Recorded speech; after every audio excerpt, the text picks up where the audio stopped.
Interested in learning about wine, but not sure where to start? You're in the right place. Welcome to the Cork and Fizz Guide to Wine podcast. I'm your host, Haley Bowman, and I'm so glad you're here.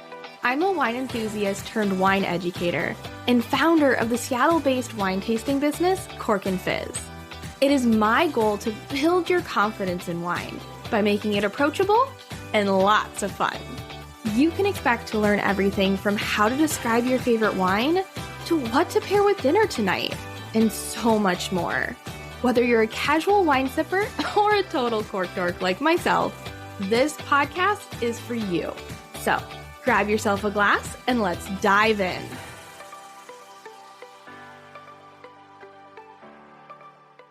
Hello, and welcome back to the Cork and Fizz Guide to Wine podcast. So glad you are here. If you are new, welcome. You are in for a fun episode. And for those who have been listening for a while, thank you for being here. I so appreciate it. All right, today's episode is going to be short and sweet, but there's going to be a lot of helpful information in here, hopefully. This episode is inspired by one of my biggest pet peeves when it comes to wine.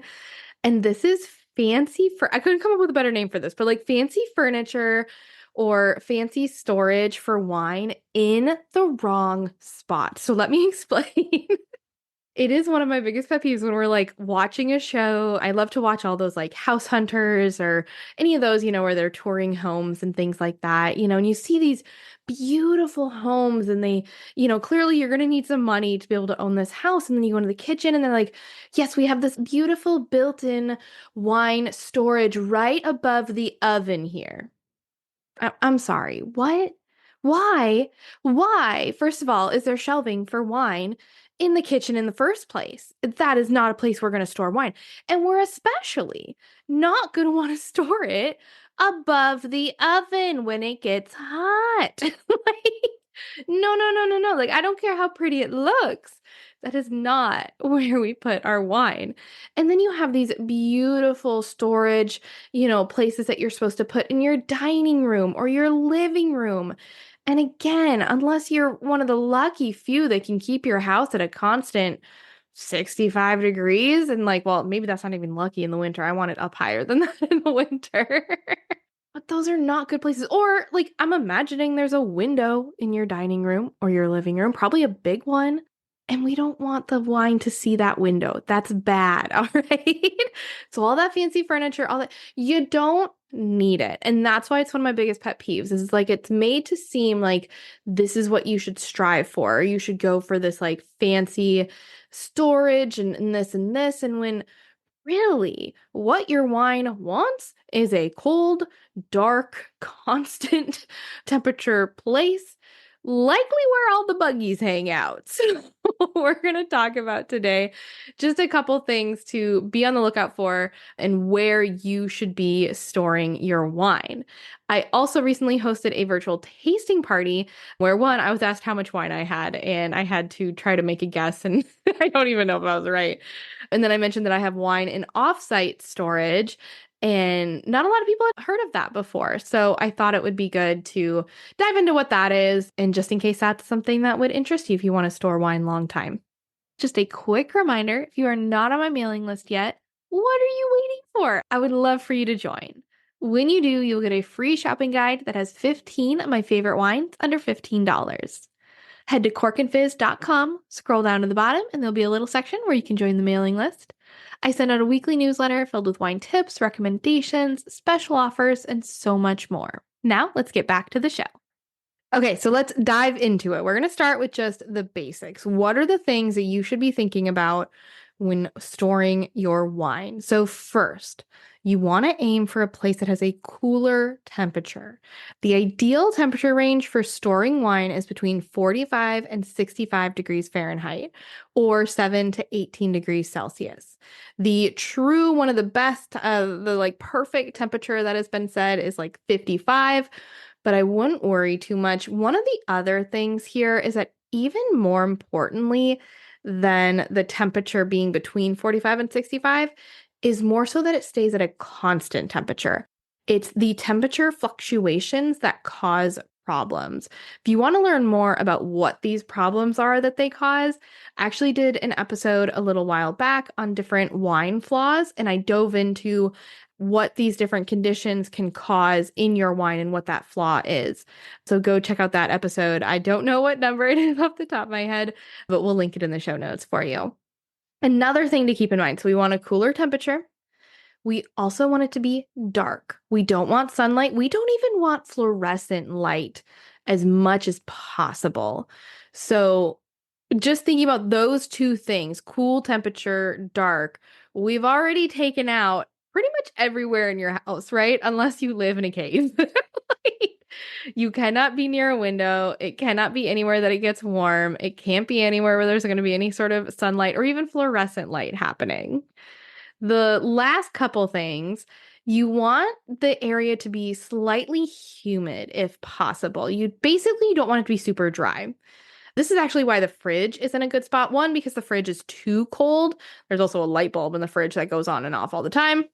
And it is too dry. The same way that like if you leave a vegetable in the fridge, like you leave a tomato in there for a week or two, it starts to shrivel up, right? It dries out. That can happen to the cork in your bottle, and we don't want that because then the cork will shrivel up a little bit more, the wine will be exposed to air, and then it goes bad faster. We don't want that. So the thing is, humidity, I mean, it's not the most important thing. Like, don't worry about like if you're storing wine just for a short amount of time somewhere in your house where it's dark and cool. The humidity part isn't as important, I would say. And then you want an area that is still, no vibration. So this is where like those fancy like pull out the staircase or like pull out like, like the under the stair wine storage, and you can have like wine in each of the little stairs is not a great idea. That vibration of walking on the stairs jostles the wine. And again, that is not a good thing for the wine. They want to just be still. They just want to rest. Basically, they want to be undisturbed. Like imagine like your wine it needs a sleep mask. It needs the blackout curtains. It needs the perfect temperature. It needs a cooling blanket, and you better not jostle it.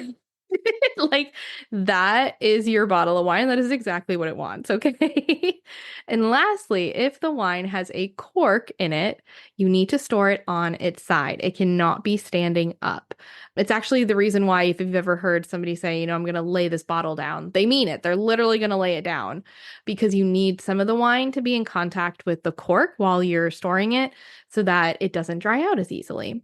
Okay. So if we keep all these things in mind, cool temperature, dark, slightly humid, still, no vibrations, and we're going to lay it down on its side.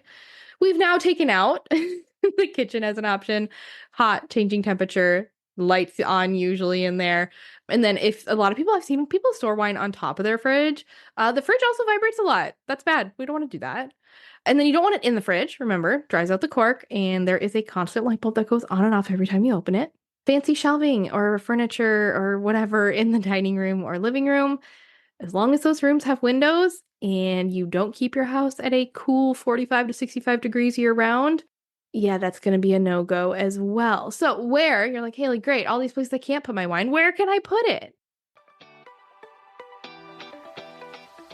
This podcast is sponsored by VoChill. When you're enjoying a glass of wine, temperature matters. And you don't need to be a wine expert to know this. You know this the minute you realize you forgot to put the bottle of wine in the fridge, and now you're stuck with lukewarm Sauvignon Blanc that is the opposite of refreshing. You know adding ice cubes will just water the wine down, but it seems like it's your only option. Not anymore. I want to introduce you to one of my favorite wine gadgets, VoChill. This gadget is as simple as it is elegant. It will keep wine perfectly chilled in your own wine glass. No more clunky metal or plastic tumblers or ice in your wine. While this gadget is an absolute must during the summer months, I don't enjoy wine without it from June to September. It's also incredibly useful for those days when you're craving a glass of white or rosé, but you don't want to wait for the bottle to chill in the fridge. VoChill offers a stemmed and stemless chiller in multiple colors, so you're bound to find one that's perfect for you. They also make the perfect gift. I should know. I got one for my mom at Christmas a couple years ago, and she loves it. Head to vochill.com, that's VOCHILL.com, to get your perfect wine chiller, and don't forget to use code CORKANDFIZZ for 15% off your order. This podcast is sponsored by the Cork Crew Virtual Wine Club. Interested in trying new wines, but not sure where to start? Or maybe you've been listening to this podcast for a while and you love the idea of tasting wine live with me. If that's you, come join my Cork Crew Virtual Wine Club, and you'll get to sip wine with me twice a month while I help you find new favorite wines. The Cork Crew is not your ordinary wine club. This is a community of people who are passionate about exploring new flavors, learning about different wine styles, and having fun along the way. And the best part about this club, purchasing the wine is completely optional. Plus, all events are recorded, and you have access to the full library of recordings as a Cork Crew member, so you can always catch up if you can't make it live. Oh, and did I mention it's virtual, which means you get to do all of this from the comfort of your sofa in your PJs. No need to worry about driving in crappy traffic, finding a designated driver, or spending an arm and a leg on a taxi. Want to give it a try without the commitment? You're in luck. Right now, I'm offering a free class pass to anybody who wants to try out the Cork Crew Virtual Wine Tasting Club. With this pass, you'll be able to join a Cork Crew event of your choosing. No strings attached. I don't need your credit card. I don't need you to sign up for anything. You'll be my guest. Simply head to corkandfizz.com/free class pass to get your class pass and be one step closer to becoming a member of the best wine tasting club around, the Cork Crew. I can't wait to see you there. Now let's get back to the show.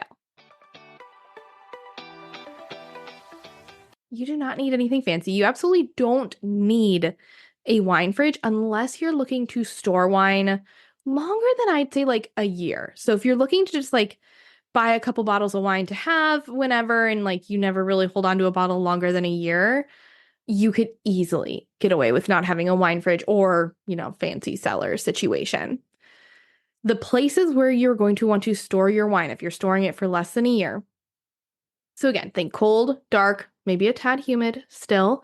One of the best spots is the unfinished part of your basement, or if your whole basement is unfinished. This is where I have stored wine for the past, since we bought our house in 2020. And then before that, in the rental house, there was also a spot that was unfinished. And so I've always stored my wine in there, especially near concrete that, insulates and keeps it cool. I actually have a lot of my wine right now. So I have a couple wine fridges and we'll talk about those later.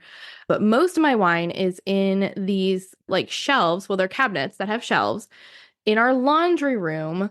It's a big laundry room. So the vibration of the washer dryer is not going to affect the wine. And it's in these cabinets where there were shelves built into the concrete foundation. And then I have blackout curtains on the one window in there. And so it stays quite dark, quite cool, and about as constant temperature as you can get in Seattle. It's kind of hard when we have our hotter weeks in the summer, but it's the best I can get. And, I'm happy enough with that. And then I just have like basic, like the wooden dowel, make it yourself storage rack that is like put on those shelves so I can store all the wine on their side. Then another place, if you do not have a basement or your basement is all fancy and finished off, another good spot to put these is the back of your closet. Basically where you like threw those jeans that had a hole in the crotch that you swore you'd get rid of like months ago. Go put your wine back there. You don't see that area of your closet like ever. So it never sees the light of day. So that area is not, of course, it's not going to be quite as cool, but generally kind of that back area of your closet as far away from everything else is going to be a good option. I've also heard of people putting like a box under their bed of some wine. Again, not perfect, but definitely cooler, darker, and, more constant temperature wise than a lot of other places. And so again, all these places that I've listed, see how like you don't need anything fancy for them. Like you're literally shoving it into these places that like nobody's ever going to see unless you purposely show them. Now, if you are looking to store your wine for longer than a year, or you have some kind of nicer bottles, you want them to age a little bit, this is where you're going to want to look for some sort of long-term storage, and it might be worth an investment. So the two options here, well, I guess there's technically three. I'm just going to highlight two of them because I think they're more cost-effective. So the two I'm thinking of are wine fridge and offsite storage. There is also an option to do like a custom cellar situation in your house, but like if you can do that, just hire an expert to like tell you all this information. You don't need me. Well, I suppose I am an expert, but you get the idea. But a wine fridge or offsite storage. So let's start with the wine fridge. There are lots of different sizes of wine fridges, everything from like 6 to 12 bottles to a full standing 100, 200, 300 plus bottle wine fridge. Now, there are some that come in what are called dual zone temperature ranges. And that means that one area you can like control the temperature of the two different areas of the fridge separately. And here's the thing, I'm actually going to recommend not getting one of those while you're looking. The thing is, I have a couple of these and I don't have any like major complaints, but I've heard a lot of complaints about dual zone. So it's not really necessarily something you need. You can store white and red wine at the exact same temperature. 55 is great. Store both red and white at that temperature. So you don't really need the dual zone. And I've heard that it causes more humidity issues and there are just more mechanical issues with a dual zone fridge. Now, one thing to keep in mind, I just want to share on the wine fridges is something I've learned over some experience with lots of different wine fridges. I actually, fun fact, I have 4 small wine fridges throughout my house. So I really want to combine them all at one point and just basically sell those and then get a large wine fridge. But right now I have 4 small ones. I think 2 of them were gifted for different campaigns, which I'm very grateful for. And then a couple others we had gotten previously. So I definitely have experience with wine fridges. And what I can tell you is if it says it is a 36 bottle wine fridge, assume you can get about 30 bottles in there. Like you are never, hardly ever going to get the amount of bottles in that wine fridge as they say you are going to get. Now, I'm not calling them liars, okay? But they were not putting like different size bottles of wine in. They were using one type of wine that was what we would call like a Bordeaux style bottle. So it's like your typical wine bottle where it's not fat anywhere. It's like all the same size from the top, from the shoulder. Like the shoulders are like where like you have the neck of the bottle and then like the shoulders go out a little bit and then it just goes straight down. And it's just like that normal sized wine bottle. They used all of those and they just fit everything in perfectly. If your wine collection looks anything like mine, you will have wine bottles of all different sizes, and they are going to be a lot harder to fit in that wine fridge. So I usually just assume that I'm going to fit a little less than what they say. I have fridges from multiple brands so far. I'm really happy with all of them. I would take a look at New Air and Ivation are the 2 brands that come to mind right away. They are also ones that I've done brand partnerships with, but I also have not had a problem with their wine fridges. The one that I did, they immediately sent me another one and had no problem with it. So now my friends have it. It was just kind of loud.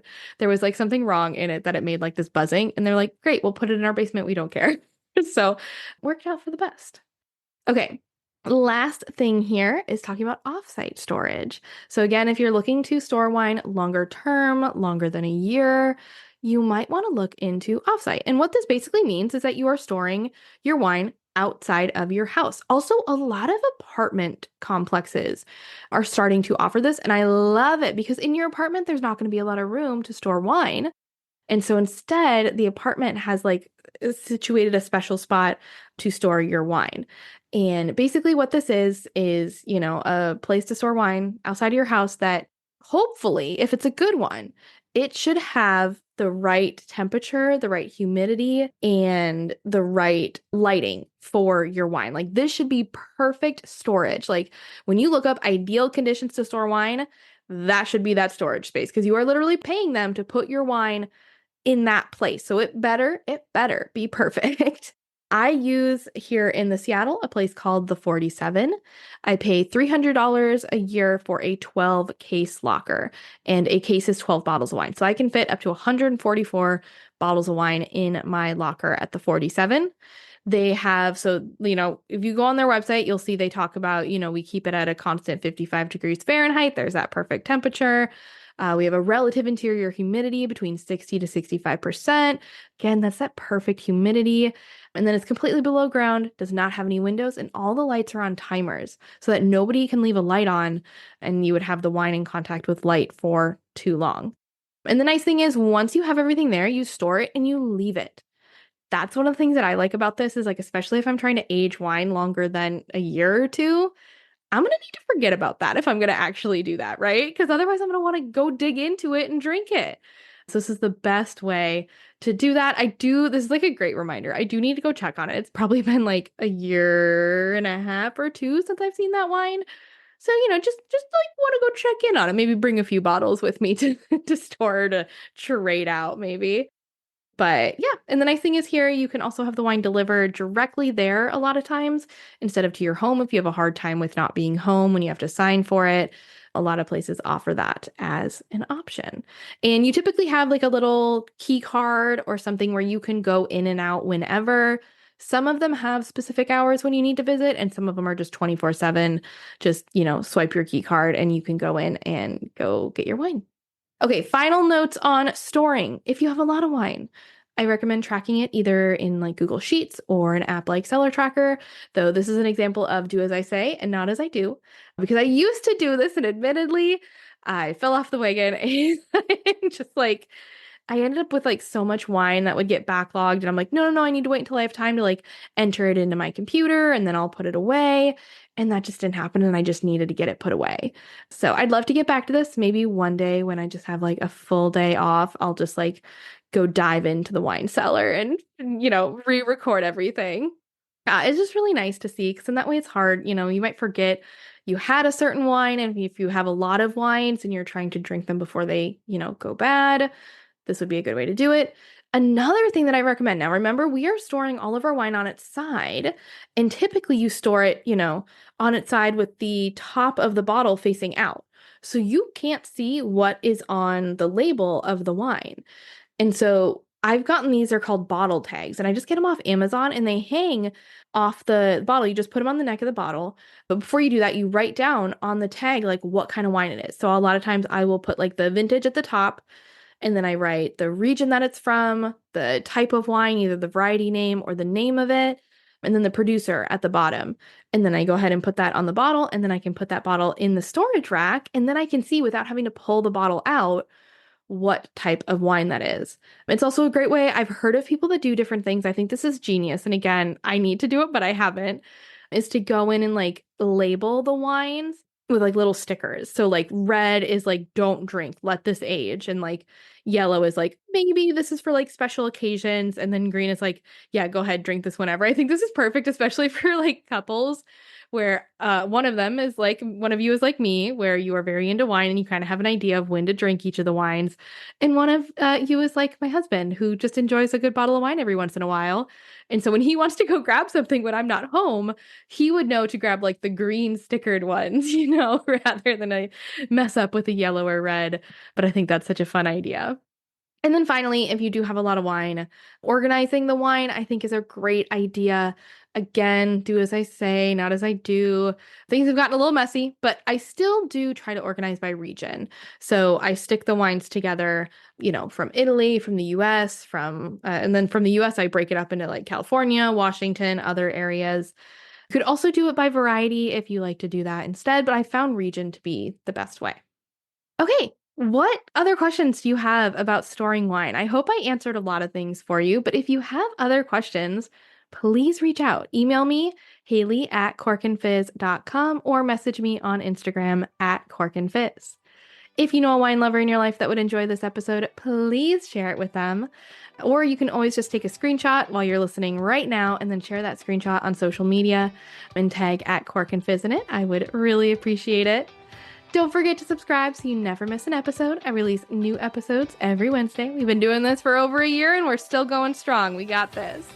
In next week's episode, and in the following one, we will be chatting with Pepe Reventos. Remember, all of the interview, or most of the interview episodes will span 2 episodes now, so we can really dig deep and you don't have to listen for a total of like 60 to 90 minutes as they kept getting longer and longer.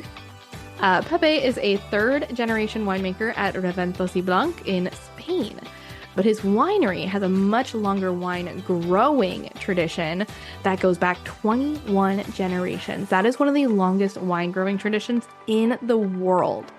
I can't wait for you to hear from Pepe and learn more about his upbringing in a wine family, his philosophy towards winemaking, and what inspired him to leave the Cava Dio. That's right, they make sparkling wine in Spain, but they don't call it Cava. And I'm so curious about why that is and to dig more into that. So listen in to the next episode. And of course, that'll be broken up into 2 across the next 2 episodes. Now, if you want to chat with these winemakers in real time and ask them your questions, come join my court crew. As I'm recording this right now, my court crew is a couple weeks away from talking to Pepe, but they will actually get to chat with him live and ask all of their questions. And so if you want to do this with winemakers, please come join the Cork Crew. You can actually get a free pass to come check this out. Just go to corkandfizz.com/free class pass to come join a tasting for free. Cheers!